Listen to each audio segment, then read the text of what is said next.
কি বলছেন মহারাজ? এটাই তোমার শাস্তি।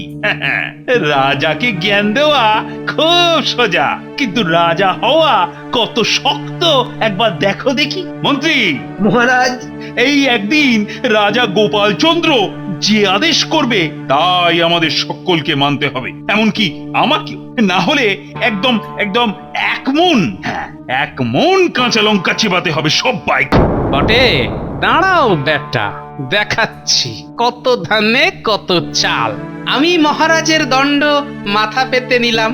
আমি আদেশ করছি কৃষ্ণচন্দ্র, এখন থেকে তোমাকে হতে হবে চাষা।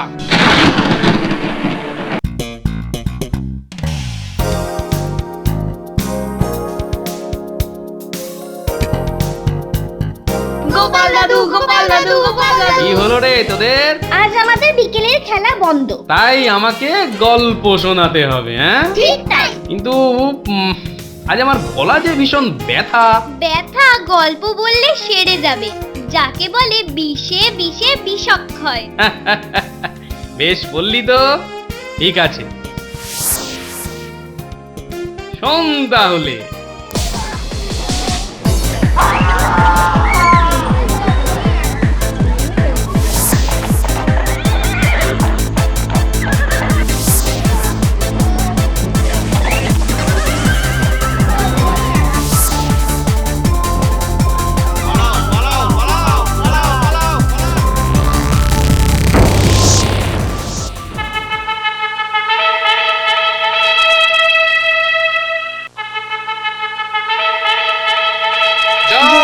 নবদ্বীপরাজ মহামহিম রাজা কৃষ্ণচন্দ্রের জয়। বীর কেশরী মহারাজ কৃষ্ণচন্দ্রের জয়।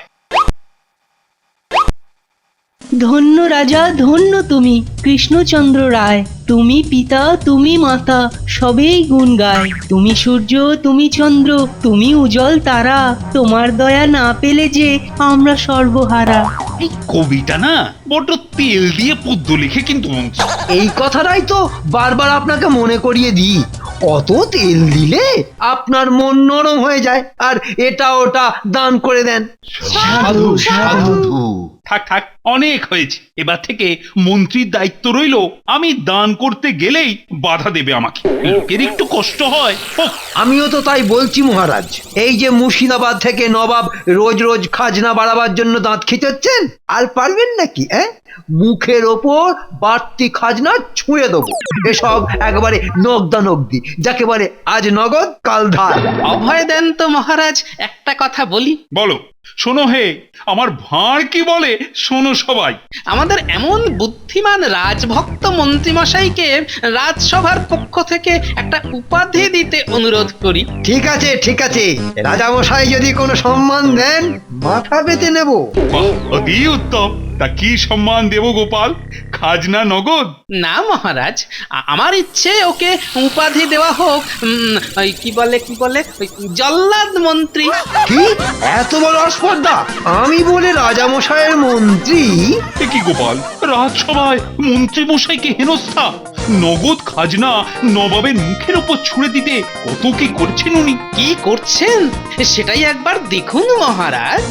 সেনাপতি মশাইকে ডাকুন, তবে জানুন কি করছেন উনি।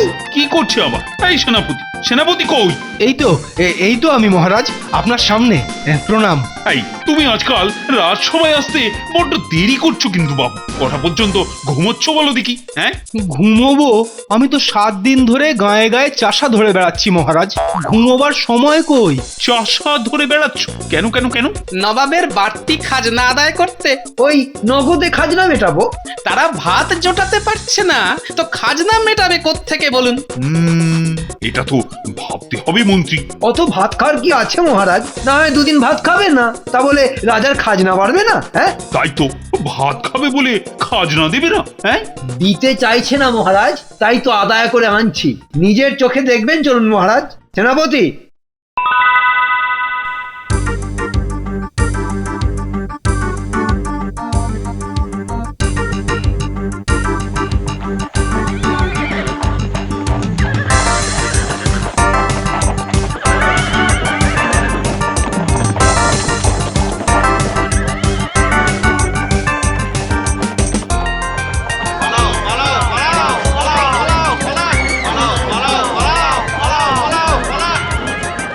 বল বল বল বল বাড়তি খাজনা দিবি কিনা বল।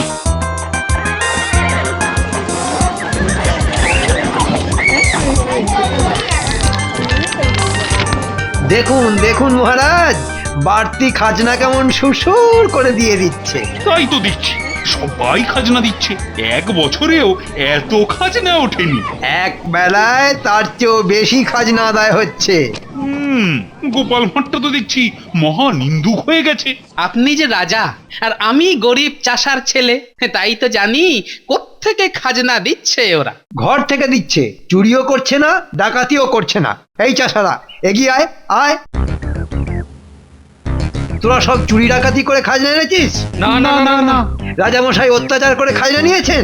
না না না না না না না না না। তাহলে বল, জয় মহারাজ কৃষ্ণচন্দ্রের জয়। জয় মহারাজ কৃষ্ণচন্দ্রের জয়, জয় মহারাজ কৃষ্ণচন্দ্রের জয়। তাহলে মহারাজ প্রমাণ হয়ে গেল আপনার গোপাল ভাঁড়টা এক নম্বরের মিথ্যুক। হ্যাঁ, একেবারে মহা নিন্দুক। বাবা কি নিন্দে করতে পারে মা গো। মিথ্যাবাদী নিন্দুক। কি গোপাল, দেখো দেখো দেখো, সবাই কি বলছে ভালো করে শোনো। খাজনা বাড়াতে মন্ত্রী কত খেটেছে বলো। আমি কিছুই বলতে চাই না মহারাজ। যদি মনে হয় আমি নিন্দুক দোষ করেছি, শাস্তি দিন। যা শাস্তি দেবেন মাথা পেতে নেব মহারাজ। দোষ তো করেইছো, রাজামশাইকে জ্ঞান দিতে এসেছো। মন্ত্রী মশাইকে হেনস্থা সবার মধ্যে। এ কি রে, এ যেন খরগোশের শিং পায়েসেতে হিং। আসলে না, গোপালটা কিছু বোঝেই না।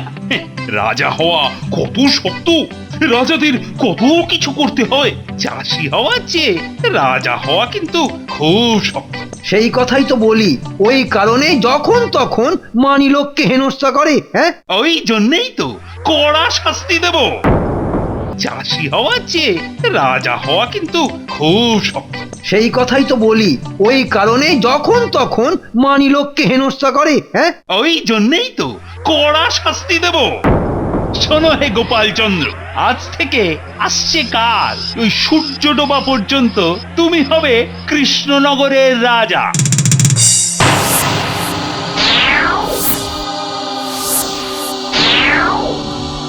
কি বলছেন মহারাজ?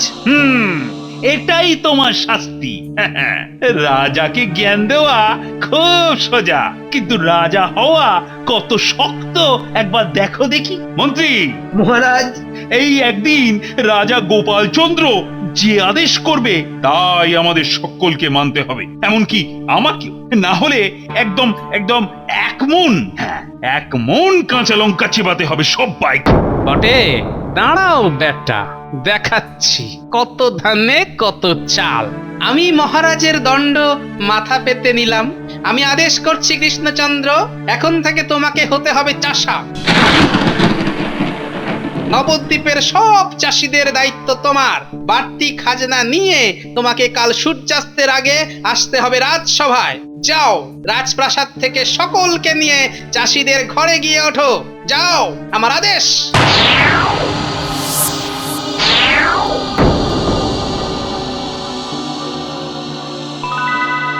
জয় মহারাজ গোপালচন্দ্রের জয়।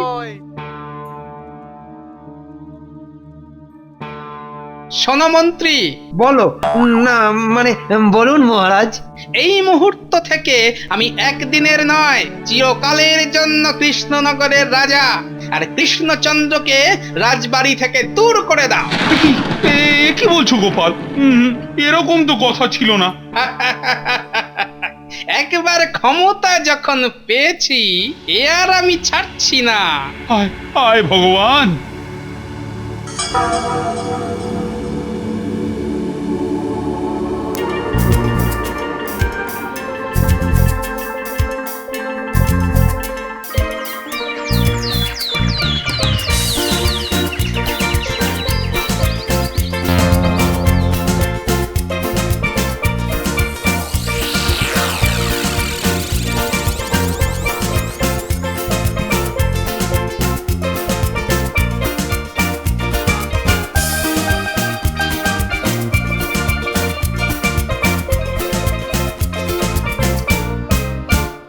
আড়াইশের দাম 5 আনা। হ্যাঁ, 2.5 মনকে 2.5 বলছো কেন মহাজন? ঠিক দাম না পেলে কিন্তু আমরা কেউ যাব না। যাবি নাকি রে? আমার রামচাঁদ আর শ্যামচাঁদ পেয়াদা আছে যে।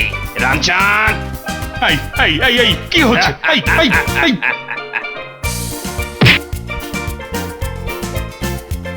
কই রে, এগিয়ে এসো গোমাস্তা।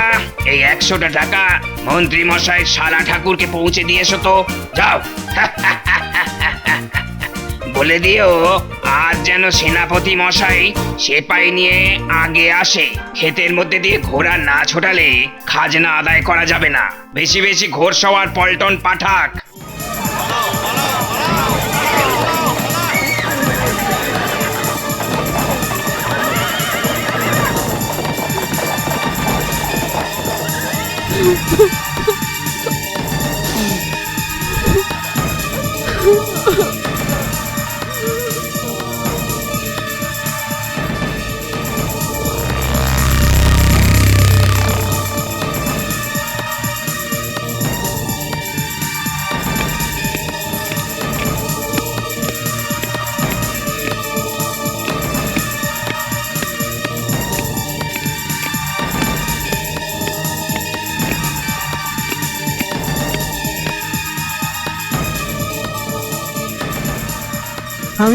আমি একটু দেখা করতে এসেছি রাজামশাই। তুমিও কৌতুক করছো বন্ধু। গোপালের সমস্ত বিপদের দিনে তুমি পাশে এসে দাঁড়িয়েছো। আমি চিরকাল তোমার কাছে হাড় মশাই হয়েই থাকতে চাই। তাই তো সাহস করে এই রাতের বেলায় তোমার সঙ্গে দেখা করতে এসেছি। খবর বলো বিজ্ঞানী, চাষা রাজার সঙ্গে দেখা হলো? হ্যাঁ, দূর থেকে দেখেছি তাকে ধানের বোঝা পিঠে নিয়ে মহাজনের গোলা ভরাচ্ছে। দাম না পেয়ে প্রতিবাদ করাতে পেয়াদাদের হাতে অপমানিত হচ্ছেন। কি বলছো কি বিজ্ঞানী? ঠিকই বলছি। সারাদিন রাজকুমারদের খাবার জোটেনি, ওদের জোর করে ধরে নিয়ে গেছে ওই মন্ত্রী মশাইয়ের সেপাইরা। আর রানীমা? ওর পোড়া ঘরের সামনে বসে চোখের জল ফেলছেন। রাজামশাই ক্লান্ত হয়ে ঘুমিয়ে পড়েছেন ওই দূরের গাছতলায়। তুমি সামনে গিয়ে দাঁড়ালে না একবার? গিয়েছিলাম। রাজামশাইকে ঘিরে আছে গাঁয়ের চাষিরা। রাজামশাই ওদের বলেছেন। কি বলেছেন বলো তো বিজ্ঞানী? আজ নয়, কাল শুনো বন্ধু। কাল যে তোমার আসল বিচার, মন্ত্রী জিতবে না জিতবে গোপাল ভাঁড়।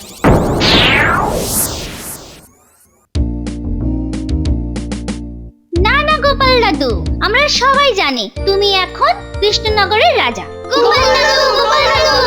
আমি কিন্তু বলি আমরা সবাই রাজা কৃষ্ণচন্দ্র রাজার রাজত্বে। তা কেন? রাজামশাই তো শুধু মন্ত্রী মশাইয়ের কথা শোনেন। ওই মন্ত্রী যে খালি খাজনা বাড়ায়, চাষিদের কাঁদায়, সে খবর তো রাখে না। কে বলে রাখেন না? পরের মুখে ঝাল না খেয়ে নিজে চাষা হয়ে গায়ে গায়ে ঘুরে বেড়ান। কিন্তু কি রকম অহংকার বলো? বলে রাজা হওয়া শক্ত আর চাষা হওয়া সহজ। ঠিকই বলেছেন রে। তাই তো রাজার সিংহাসন ছেড়ে আমাকে রাজা করে শিক্ষা দিতে চেয়েছেন। আজই তো ফিরে আসছেন রাজা বাড়তি খাজনা নিয়ে।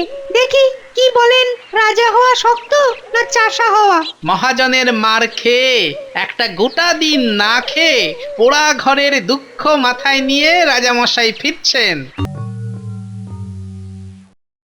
বাদশা গোপাল বাবা রাজাকে দেয় সাজা। আহা, চাষা হয়ে গায়ে ছোটে বলুক না যে যা। চাষার কষ্ট রাজা দেখে, আইন বানায়। আহা, এমন রাজা ধন্য রাজা। রাজা মশাই বাহ বাহ। তাহলে সবার কাজ শুরু হোক রাজা গোপাল চন্দ্র। মন্ত্রী মশাই, এই যে হাজির। যাক, এবার সেনাপতিকে বলো চাষা কৃষ্ণচন্দ্রকে নিয়ে আসতে। এই সেনাপতি। আরে দাঁড়াও দাঁড়াও, মন্ত্রী না ভাঁড় একটা। আগে দেখো কৃষ্ণচন্দ্র নবাবের বাড়তি খাজনা জমা করেছে কিনা, রাজার আদেশ মানলো কিনা সেদিকে নজর নেই। প্যাকাটি কোথাকার। আপনিও মহারাজ কৃষ্ণচন্দ্রের মতো আমাকে একেবারে যাচ্ছে তাই বলছেন? হ্যাঁ, যাচ্ছে তাই তো বলবোই। রাজারা যাচ্ছে তাই বলতে হয়। দেখো সেনাপতিকে জিজ্ঞাসা করো বাড়তি খাজনা কৃষ্ণচন্দ্র জমা করেছে কিনা। না মহারাজ গোপালচন্দ্র, আমি কোনো বাড়তি খাজনা জমা করিনি। আর করতেও পারি না। সে কি কথা? অন্য চাষারা তো সব জমা করেছে। না মহারাজ, জমা কেউ করেনি। ঘর জ্বালিয়ে সেপাই দিয়ে সর্বস্ব কেড়ে নিয়েছে এই এই জল্লাদ মন্ত্রী। চাষাদের দুঃখ ও বোঝে না। সে কি? চাষার আবার দুঃখ কি? রাজা হওয়াই তো শক্ত, তাই বলেছিলে না তুমি? ভুল ভুল বলেছিলাম মহারাজ। মন্ত্রী, মহারাজ, আমার রাজত্বে বাড়তি খাজনা না দেওয়া বন্দি সব চাষা মুক্ত, এখনই মুক্ত করে দাও। সে কি? তাহলে বাড়তি খাজনা কোত্থেকে দেব? সেসব তোমরা ভাববে, না ভাবতে পারলে মন্ত্রী পণ্ডিত তারা তো বৈজ্ঞানিক পুষছে কেন? তারা ভাববে কি করবে। যাও। সেনাপতি, মুক্তি দাও ওদের, হাঁদা কোথাকার। আমার উপর এখন কি আদেশ মহারাজ? পশ্চিম আকাশে সূর্য অস্ত যাচ্ছে। এই যে কৃষ্ণচন্দ্র, এগিয়ে এসো, এগিয়ে এসো।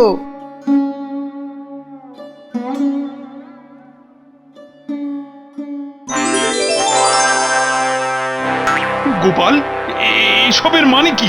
কালকের সব আদেশগুলো চিরতরে রাজ্য কেড়ে নেওয়া সব ভরং ছিল। ওটা না করলে আপনি আসল দৃশ্যটা তো দেখতে পেতেন না মহারাজ। সাবাস সাবাস গোপাল, সাবাস। আমি আপনার গোপাল ভাঁড় রাজা মশাই। বড় অহংকার ছিল, নিজেকে আপনার চেয়ে বড় বেশি বুদ্ধিমান মনে করতাম। আজ কিন্তু একদিনের রাজা হয়ে বুঝলাম আসল রাজা হওয়াও খুব শক্ত। গোপাল, সিংহাসনে বসা শক্ত, কিন্তু চাষা হবার জন্যে সিংহাসন ত্যাগ করা আরো শক্ত, ভীষণ কষ্টের। এই শিক্ষা যে দিতে পারেন তার তো তুলনা নেই মহারাজ। তাই বলি, জয় মহারাজ বাহাদুর কৃষ্ণচন্দ্র রাজের জয়। এরপর থেকে চাষিদের উপর অত্যাচার হলে মন্ত্রীকে উপাধি দেব জল্লাদ মন্ত্রী। বলো বলো, আর আমি বলি বুদ্ধির রাজা গোপাল ভাঁড়ের জয়। আজ আর নয়, তোরা এবার সব বাড়ি গিয়ে পড়তে বস।